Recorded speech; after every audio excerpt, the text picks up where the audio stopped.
All आज हम HTML के लेक्चर में फिर से एक नया टॉपिक पढ़ेंगे जिस टॉपिक का नाम है यूजिंग टेबल। यूजिंग टेबल को हिंदी में क्या बोलते हैं? टेबल का प्रयोग करना। इतना तो आप लोग जानते होंगे। अब आप वेब पेज में किसी भी टेबल को कैसे क्रिएट कर सकते हैं? अब वेब पेज में जो टेबल है उस या जो वेब पेज हम क्रिएट करते हैं उसमें दो चीज़ मेनली यूज़ होती है। मैंने आपको उस दिन ही बताया था कि किसी भी वेब पेज में हाइपरलिंक और टेबल का बहुत बड़ा रोल होता है। ठीक है जी।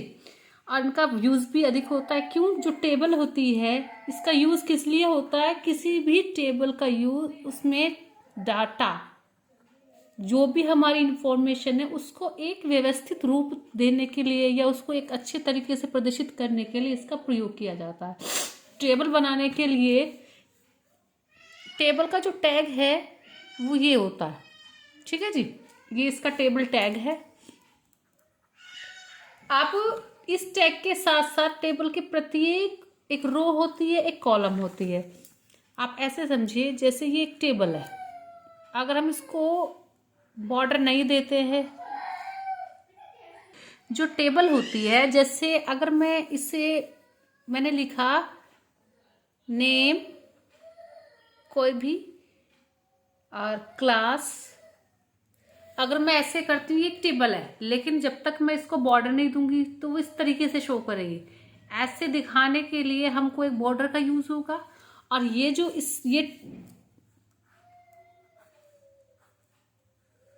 ये जो होते हैं इस तरीके से, ये कॉलम होती है और ये रो होती है। समझ में आया?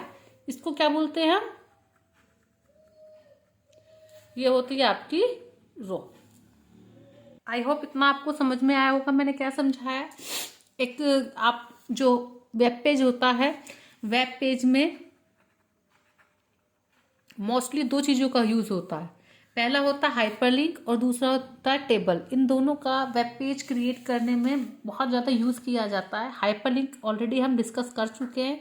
लिंक और लिंक के type, active link, visited link और लिंक, मैंने इसके टाइप भी आपको बता दिए। Link, V link and A link, ये मैंने आपको बता दिए हैं इनमें क्या डिफरेंसेस होते हैं। मैंने हाइपरलिंक का भी आपको यूज़ करना बता दिया। Link picture as a link कैसे हम यूज़ करते हैं ये भी हम डिस्कस कर चुके हैं। इसके बाद जो मोस्ट यूज़ होता है वो होता है आपका टेबल। टेबल किस लिए यूज़ होता है? टेबल में हम इसलिए यूज़ करते हैं किसी भी अपने डेटा, कोई भी हमारा जो उसमें डेटा है उसको एक व्यवस्थित रूप से, मतलब एक तरीके से उसको दिखाने के लिए टेबल का यूज़ किया जाता है। अब इसके बाद अगर हम बात करें टेबल का टैग कौन सा होता है, टेबल टैग ये होता है। और इसके अंदर हम टेबल जो बनाते हैं वो इस तरीके से होती है। जब तक हम उसको बॉर्डर नहीं देते वो इस तरीके से शो करेगी। जब हम उसको बॉर्डर दे देते हैं, बॉर्डर एक इसका एट्रीब्यूट होता है, वो इस तरीके से शो करेगी। इसको हम कॉलम बोलते हैं, जो इस तरीके की लाइन होती है इसको हम रो बोलते हैं। ठीक है जी। अब आगे समझिए, जो टेबल होती है उसमें हर रो के लिए TR का टैग यूज करना जरूरी होता है। ठीक है। टेबल के किसी रो को प्रत्येक डेटा सेल बनाने के लिए TR टैग का हम यूज करते हैं। और टेबल टैग में एक TR टैग और एक TD टैग का होना अनिवार्य है। आपका कंपलसरी है एक TR और एक TD टैग को यूज करना। आप आगे की बात सुनिए। जैसे मैंने कोई भी एक छोटा सा एग्जाम्पल ले लेती हूँ, मुझे क्या दिखाना है इस तरीके से कि नेम, कॉलैब, एजुकेशन, सब्जेक्ट,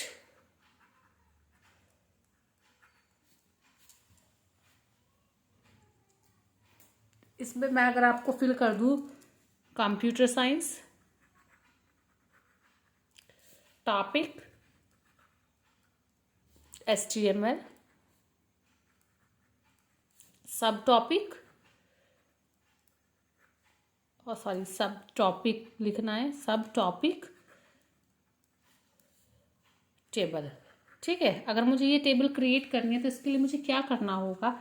सबसे पहले एज यूजुअल जो आप यूज़ करते हैं, बॉडी तक सेम एज यूज़ करेंगे HTML, देन हेड, टाइटल, और हेड टाइटल देने के बाद टाइटल क्लोज करेंगे, देन हेड, हेड के बाद बॉडी, बॉडी के बाद आप जो यूज़ करेंगे वो होगा टेबल टैग।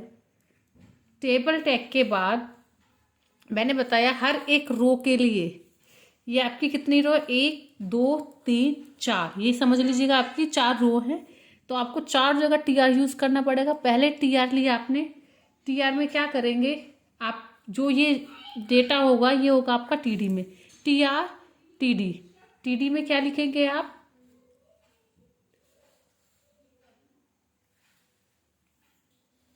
नेम, ठीक है जी। और फिर दूसरे टी डी में लिखेंगे आप, दूसरे में क्या है आपका कोलैब एजुकेशन। तो आपकी एक रो कंप्लीट हो गई। तो इस टी आर को हम क्लोज कर देंगे। इसके बाद फिर से हम टी आर लेंगे, टी आर अब इसके लिए लिया है तो फिर से टी डी लेंगे। टी डी जो होता है टेबल डेटा को रिप्रेजेंट करता है। टेबल डेटा में आप क्या करेंगे, सब्जेक्ट, मैं आपको यहाँ तक बताऊंगी, सब्जेक्ट, सब्जेक्ट लिखने के बाद अगेन आप टी डी लेंगे। टी डी में क्या लिखेंगे, कंप्यूटर। फिर आप इसको क्लोज कर देंगे, टी आर टैग को, टी डी यहाँ पे क्लोज कर दीजिएगा साथ के साथ।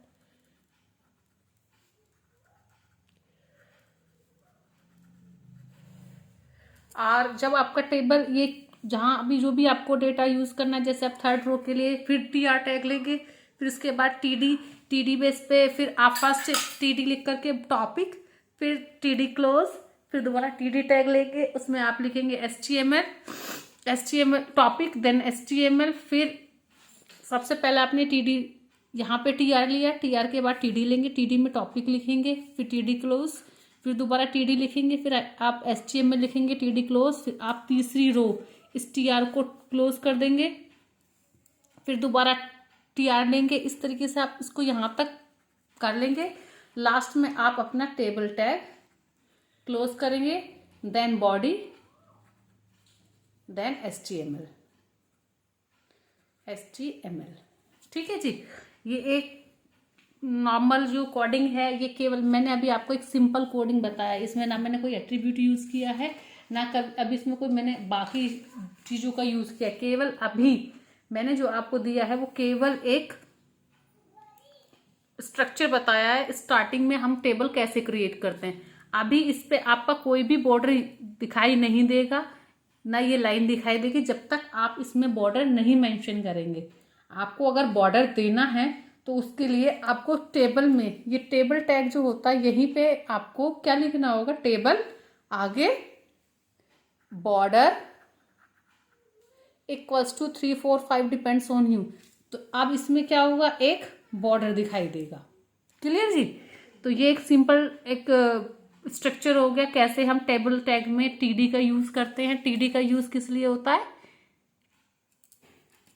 टेबल डेटा के लिए। टीआर का यूज होता है आपका टेबल रो के लिए। क्लियर। और इसमें हर एक टेबल में एक टीआर और एक टीडी कंपलसरी होता है यूज करना, याद रखिएगा।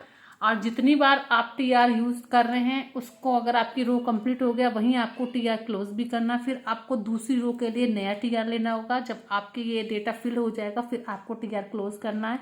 इस तरीके से आप अपनी पूरी टेबल को क्रिएट करेंगे। और इसके बाद जो हम पढ़ेंगे, इसके बाद पढ़ेंगे हम टेबल डेटा सेल होता है टीडी, ये याद रखना। टेबल डेटा सेल या टेबल डेटा भी बोलते हैं।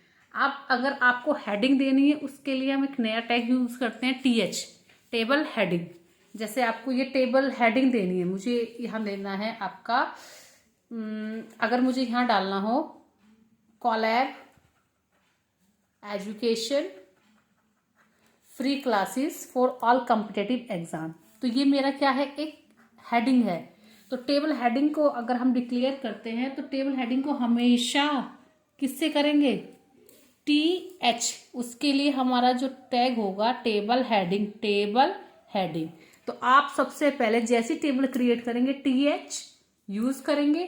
टीएच यूज करने के बाद सेम एज आप क्या करेंगे, मेंशन करेंगे यहाँ पे कोलैब एजुकेशन, ठीक है।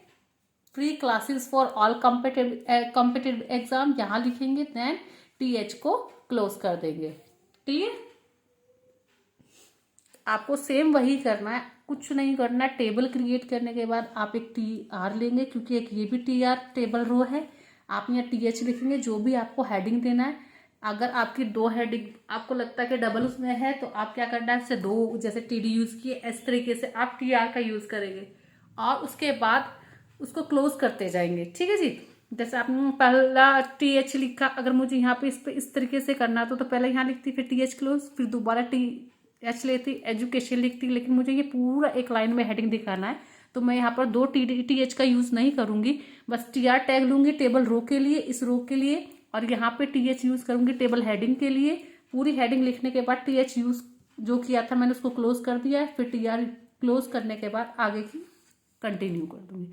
तो आपने आज क्या समझा, आपने के टेबल, सिंपल टेबल कैसे क्रिएट करते हैं, उसमें हम रो कैसे डिफाइन करते हैं, विदाउट बॉर्डर कैसे यूज़ करते हैं, टेबल कैसे बनाते हैं, टेबल में बॉर्डर का यूज़ कैसे करते हैं, TR का क्या यूज़ है, TD का क्या यूज़ है, TR TD की कैसी वैल्यू मेंशन करते हैं, TH की क्या वैल्यू होती है, कैसे मेंशन करते हैं, इनमें क्या डिफरेंसेस है, टेबल कैसे क्रिएट करते हैं, या कॉलम क्या होता है, रो क्या होता है, कॉलम के लिए क्या यूज़ करते हैं, रो के लिए क्या यूज़ करते हैं। तो ये सब चीज़ें आज आपने इस लेक्चर में पढ़ी। नेक्स्ट लेक्चर में फिर से आगे का टॉपिक कंटिन्यू करेंगे। Thank you so much.